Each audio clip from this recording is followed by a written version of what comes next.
I remember thinking when I was in there, how am I going to die?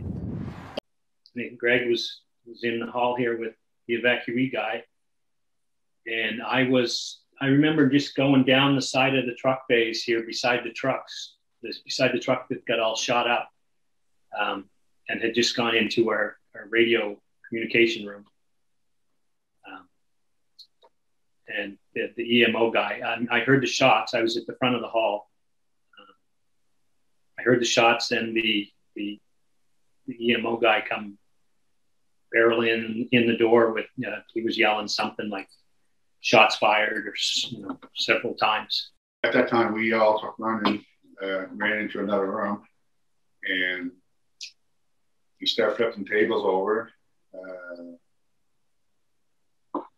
Me and Bill was, well, we spent a lot of time flipping tables because quite a few tables we had set up that day, and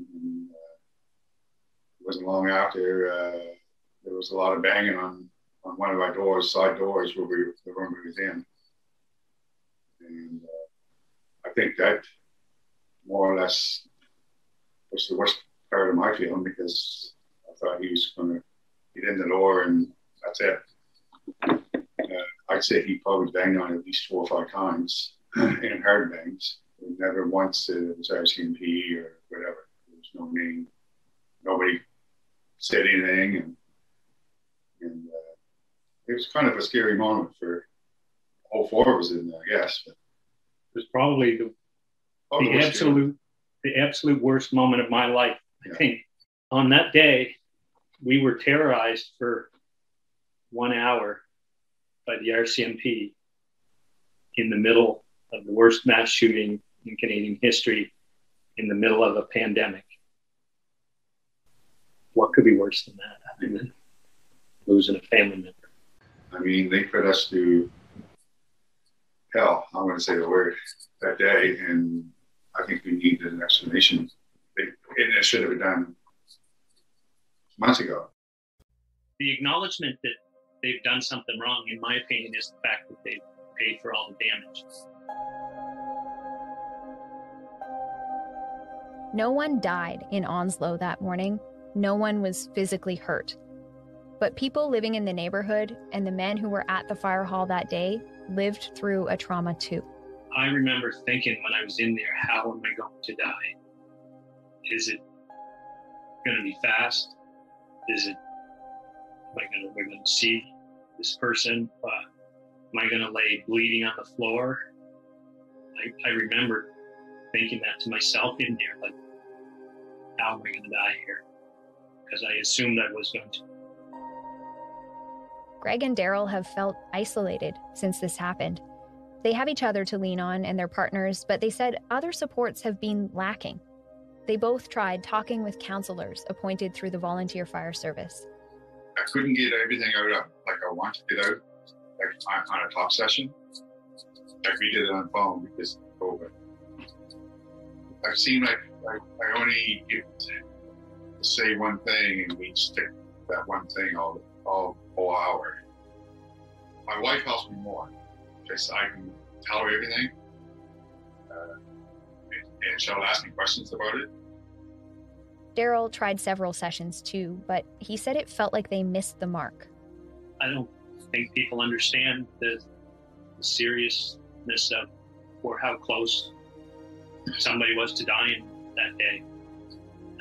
It just, they don't seem, the counselor people I talked to just don't seem to understand what happened. They haven't seen the video, so.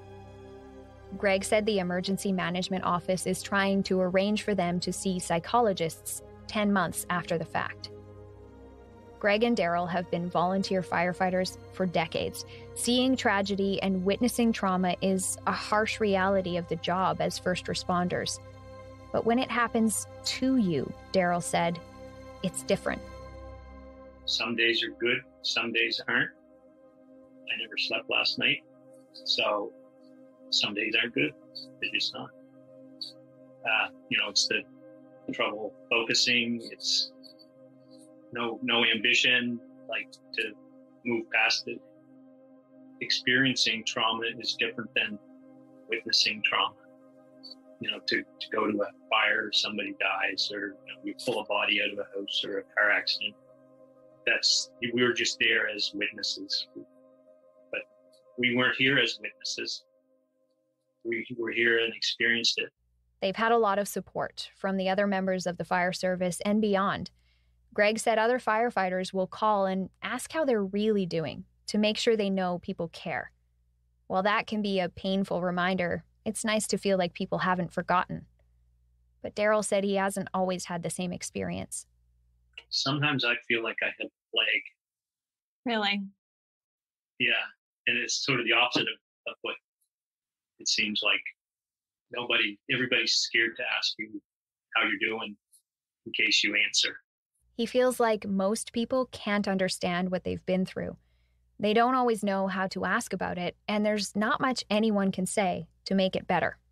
That's the fine knife edge that people are on, right? Like, is he going to break down and start crying, or is he going to say everything is fine? Oh yeah, I'm doing good, right? I think people walk that edge, and they just never know which way you're going to tip. So it's just as easy to avoid it. The only thing they feel will help now is time, and more urgently, answers. I mean, they put us through hell, I'm going to say the word, that day, and I think we need an explanation. It should have been done months ago. Like, I think they should have come here and met with us and give us a reason what happened that day. And it made us feel a little bit better, but as of right now, I don't feel any better when this happens. Coming back to the fire hall brings back these memories. It used to be my second home, and I kind of isn't right now. I shouldn't say it isn't right now, but I don't feel it is, because I used to live here one time. I mean, back and forth every day. And it's just not the same. It don't feel the same. I thought this was a safe zone. I mean, fire halls are safe zones for us. I mean, I think this place is a safe zone for anybody that comes there. And if I hadn't known this was going on, I don't know if I would have opened the hall. Had we known the true gravity of the whole situation, well, I know Greg wouldn't have opened the hall, and I never would have left home. The trauma doesn't just go away because the rest of the world has moved on.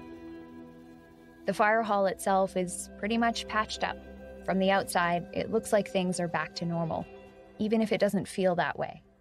And when the next call comes in, Daryl and Greg will be there. We're still here for the community. They know that. Lots of support. We continue to be professional and work with all our partners that we work with. And, don't have any plan to change that. That's just the way we are.